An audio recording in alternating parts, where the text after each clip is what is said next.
As you can see from the title of the video, I think very highly of the RE2 remake. It is a fantastic return to form for a franchise that has been making some, let's call them, questionable decisions with this material over the past decade. It's tense, scary, entertaining, immersive, and mechanically complex in ways that we haven't seen from the series in quite some time. At the moment I'm writing this, I'm currently in the middle of my second playthrough on Claire's Beast scenario, and loving every second of it. While I understand I have a lot more to see and do, I think I've dedicated enough time on the game at this point to speak with confidence about my position on it, barring some minor details. Now, with all that said, it is everything I could have hoped for as a fan of the series. Reviving classic mechanics while simultaneously infusing new life into the tried and true formula we've all become so familiar with. This video is less of a critique, but rather more of a dive into how I think the RE2 remake has brought back true survival horror into the AAA gaming space. But first, let me give you some background into my history with the series. My first introduction to the series was at the tender age of 8 years old. My aunt had called my name, exclaiming that she had a new Toy Story game for me to play. Obviously, this was very exciting for me, so I rushed into her room filled with an innocent joy. But the moment I stepped in there, I knew something was wrong. Despite the eerie music that was heard from the TV at full volume, and the gloomy setting of the RPD building, I was still naive enough to think that maybe, it could still be a Toy Story game. But I was too nervous to wait and find out. I said to her, "This isn't Toy Story." Right as I witnessed Leon Kennedy encounter a zombie. Oh, those sounds. They chilled me to the bone, and I ran out of the room with tears in my eyes. Looking back, I'm actually thankful for the trauma she inflicted on me, because little did I know that I would come to love these games as I grew older. From there, I used to see how long I could last playing with my aunt, but the answer usually was not very long, to be honest. My next experience with the series was, you guessed it, Resident Evil 4. While this entry is retroactively divisive amongst the Resident Evil community, and its detractors often point to it as the beginning of the end for the survival horror aspects of the series, what can't be debated is the impact it had on the gaming landscape in 2005, fusing action and horror into a concoction that hadn't been seen up until that point, and influencing countless other titles going forward, with its switch from the fixed camera angles of its predecessors to an over-the-shoulder perspective. Whether it be the Gears of War series or the Dead Space franchise, RE4's influence was far and wide.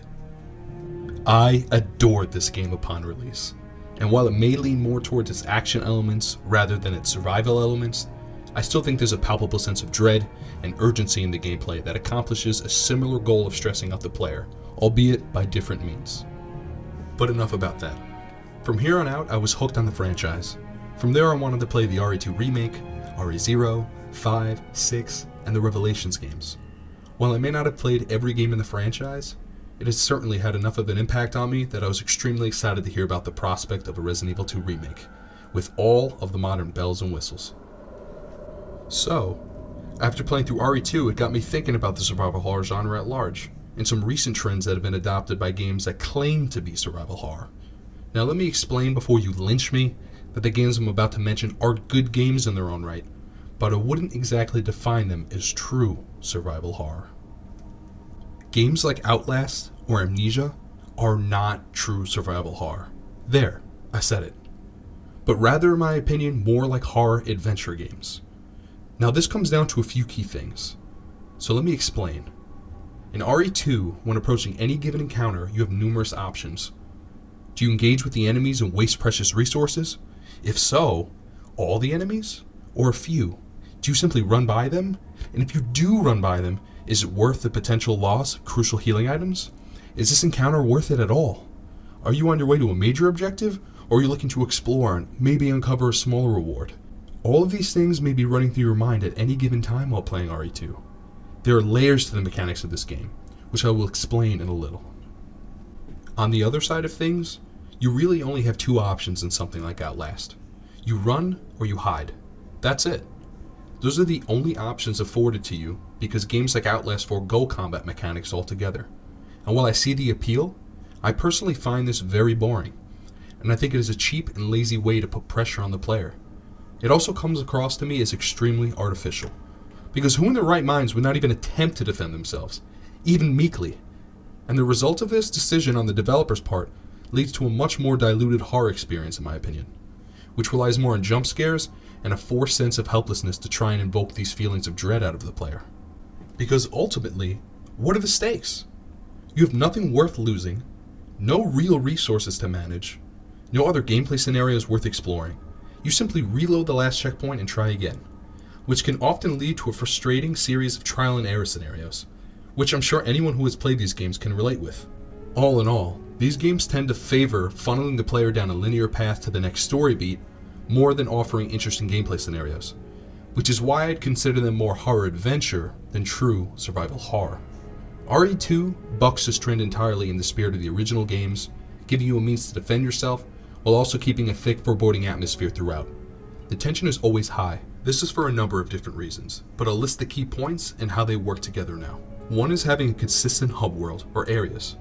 Whether you are in the RPD, garage, orphanage, or other areas in the game, RE2 offers non-linear spaces that can be explored in a variety of different ways, oftentimes including scripted encounters that can be triggered at different points depending on where the player decides to explore first. This design intrinsically resonates with the player's natural curiosity, but also creates a sense of fear for first-time players, because it's on you to find your way around and get a lay of the land.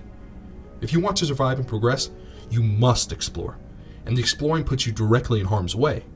I should also mention that this forces you to always think about your path through the environment. This applies to new players, or even a veteran trying to think about your optimal route.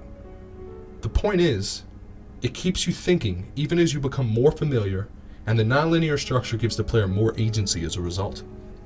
This brings me to my next point, the puzzles. I should mention that the puzzles have been streamlined, but still offer a consistent obstacle to the player's progression path. In order to unlock more of the world, you have to solve puzzles which have you on a wild goose hunt throughout the game, constantly putting yourself in harm's way in the hopes of progressing further, or getting that one relieving shortcut or item that will make your life so much easier. This mechanic is inherent to the survival horror formula, and when done right, like it is here, really adds to the scares. Imagine running down a hallway from Mr. X and frantically trying to escape, only to run into a locked door in your moment of panic. Truly a reason for a heart attack. This ties into resource management as well, which is kind of self-explanatory, but ammo and healing items are sparse throughout, and so is your inventory space. But how do you acquire these items? You explore, but exploring has an inherent cost because you're sure to encounter enemies along the way. This is a balancing act every player must deal with, especially in the higher difficulties. My final point is going to be the enemy design. The enemies in this game are no slouches. Even the most common enemy types, zombies, can sometimes require 5 or 6 shots to take down. And this doesn't even guarantee that they'll stay down, making each trek through a hallway unpredictable, because you don't know what to expect. Not to mention, but the enemy locations can often change on a whim, making an area you thought was once safe, dangerous to traverse again. But the game offers you a breadth of options in terms of how you engage with them, which is quite frankly, awesome. Now when you combine this with the puzzles, resource management, and the hub world, you have a really engaging gameplay loop, filled with primary objectives, secondary objectives, and detours based on your encounters. Mr. X. That, along with the AI, add an element of randomness that I think is key to developing a horror atmosphere. All these mechanics work with each other to create something that I think lives up to being a true survival horror experience, and worthy of the Resident Evil name. And I can't wait to see what Capcom decides to do next with this rock-solid foundation. I'm hopeful that this will inspire other developers to try and create similar experiences as well. Thank you guys for watching. Do you agree with me? Disagree with me? Let me know what you think in the comments, and be sure to drop a like and subscribe for more content like this in the future. This was honestly a lot of fun to make. This is Suspicious Squid, signing out.